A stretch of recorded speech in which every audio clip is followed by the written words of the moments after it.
Today, we will be talking about the future of Eagleview's 3D Mesh.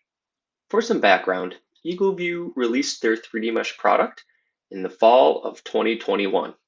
Since then, we've curated customer feedback to understand how we can improve this experience and product going forward.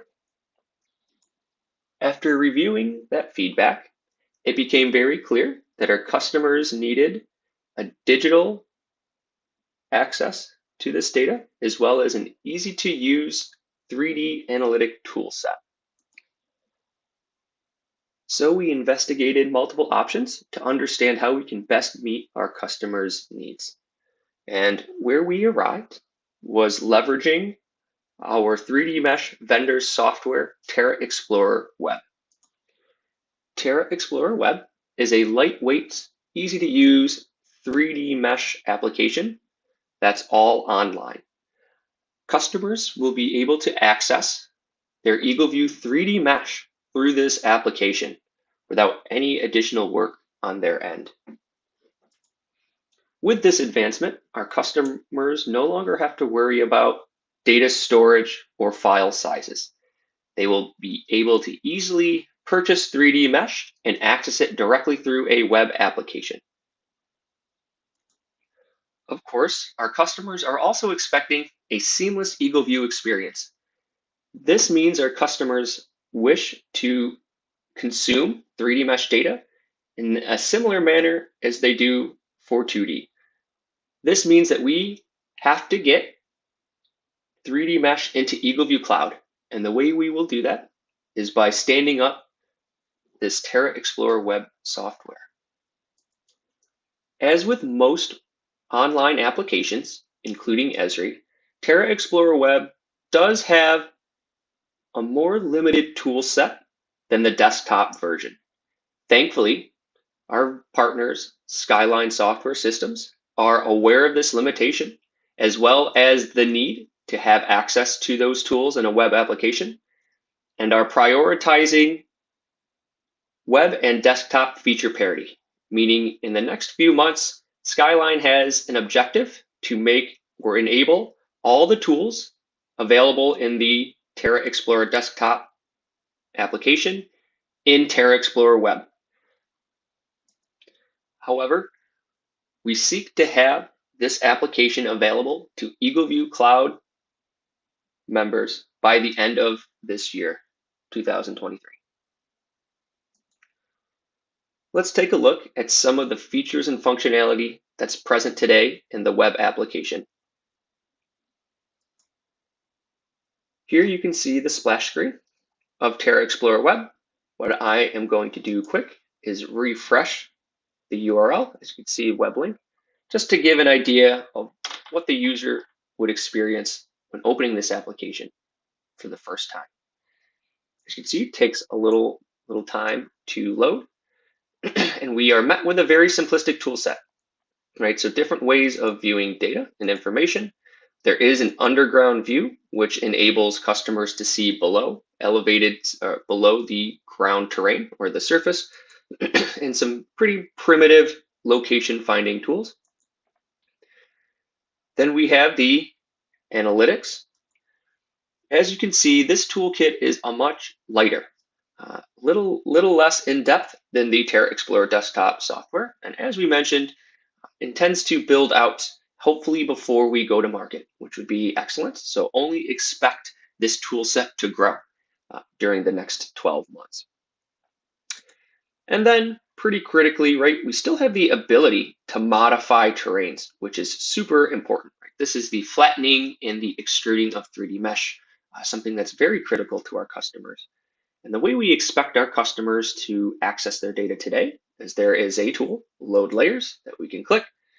Our customer will be met with the 3D Mesh files that are entitled to them. And then we'll be able to click one and take a look. So I will select a 3D Mesh for Omaha. We are easily able to load it in. We can see here on the side we have this layer. So I'm going to turn off this existing one.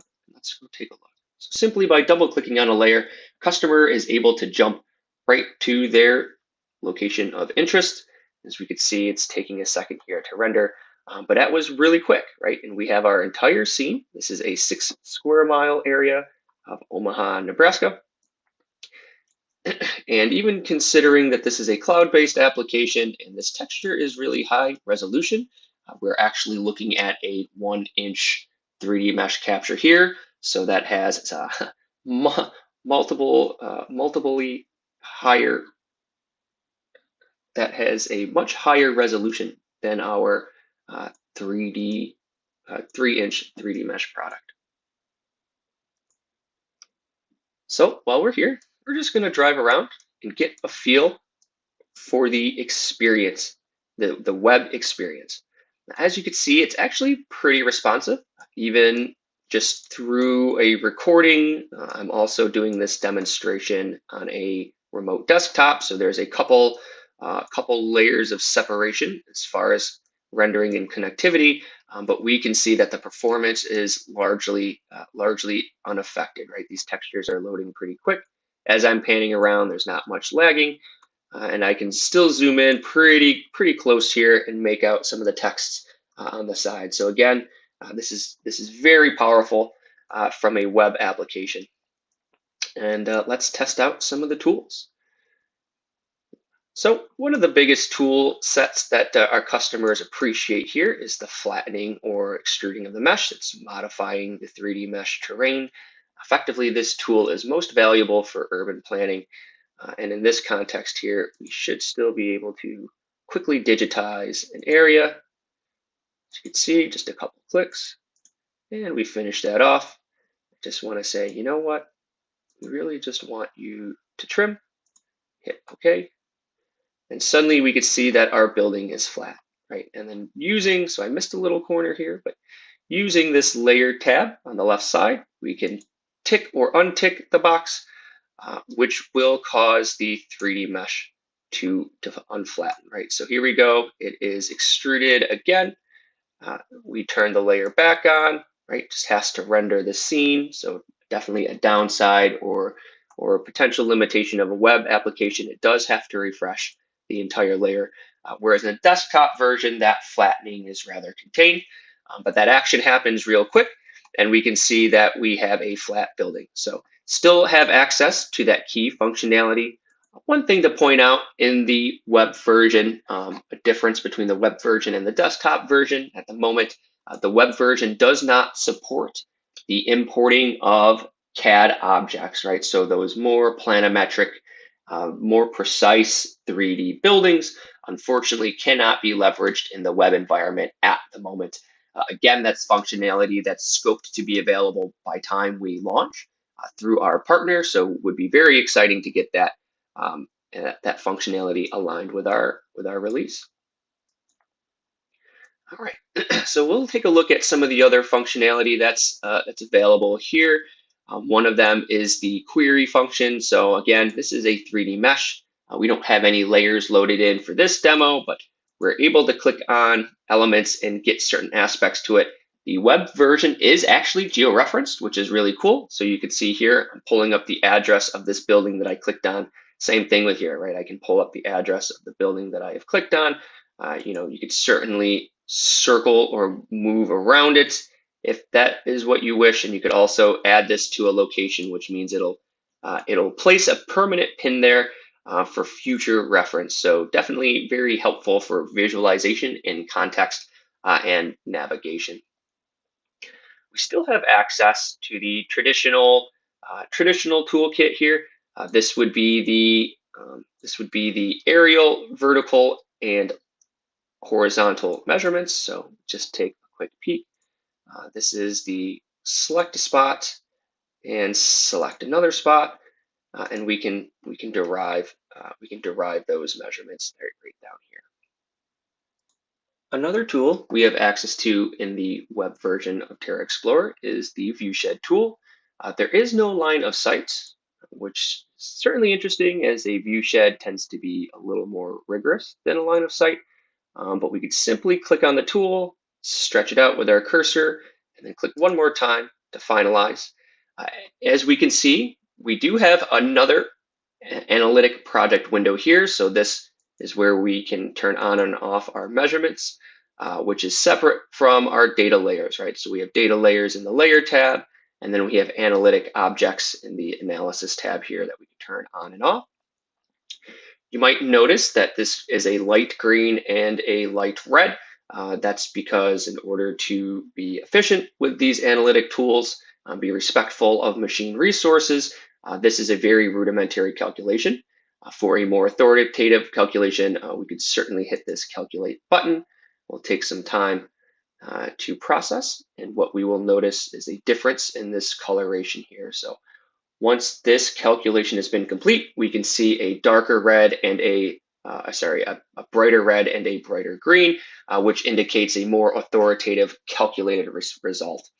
And if we wanted to put ourselves in the seat of this observation, just like in Terra Explorer for desktop, we can simply just double click on the object in this object tree, and we're suddenly right in the seat of this observation here. So last few things to show here before we conclude this demonstration. I'll turn that layer off. There are, again, some tools that are not available in the web version that are in the desktop version. The way that's being compensated for now. So slope analysis was one of those tools.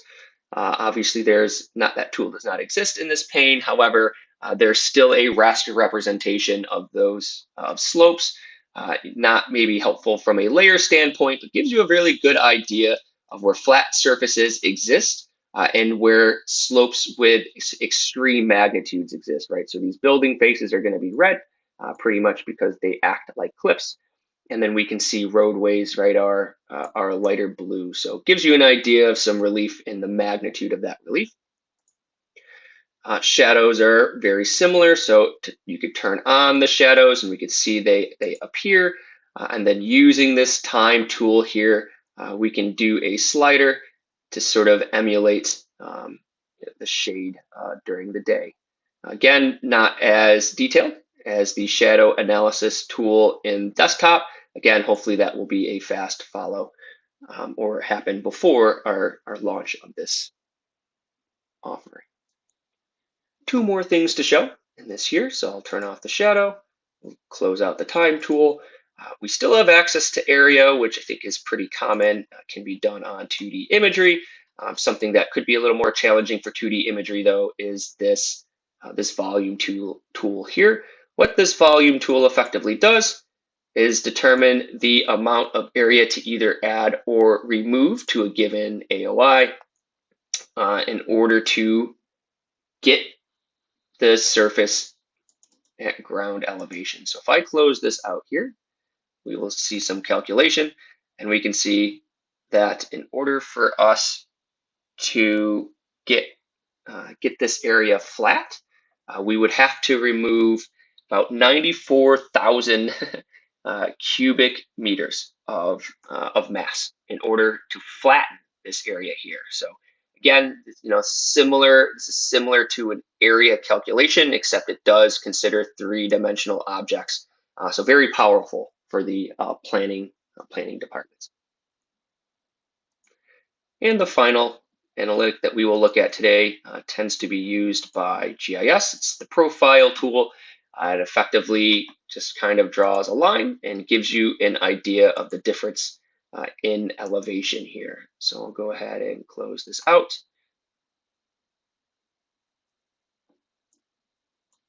And as you can see, I draw the line, click the tool, does some calculations real quick. As you can see, follows along the line that we're performing the analytics and gives us some really rudimentary statistics. So now we'll do some quick and show magic. And once that calculation is done, we are presented with a terrain profile. Again, gives you an idea of max slope, max elevation, minimum elevation, and any waypoints you might set. And actually, if you click on those dots, we can see exactly where along that line that we're looking at here. And we could actually also see the difference, right? You see a second line has been created that actually follows the terrain, where the first line created was the linear line that we placed that we wanted to scope out that terrain. So certainly a very powerful tool. often used to compare against existing elevation data sets. So if a customer had a digital terrain model or other sort of DSM, they can import that, should be able to do a comparative analysis similar to this. And that concludes the demonstration of Terra Explorer Web. Hope you are all just as excited as I am to get this into Eagleview Cloud and enable our customers to access 3D mesh data digitally, quickly, sharing the same experience with our 2D data. Thank you for your time.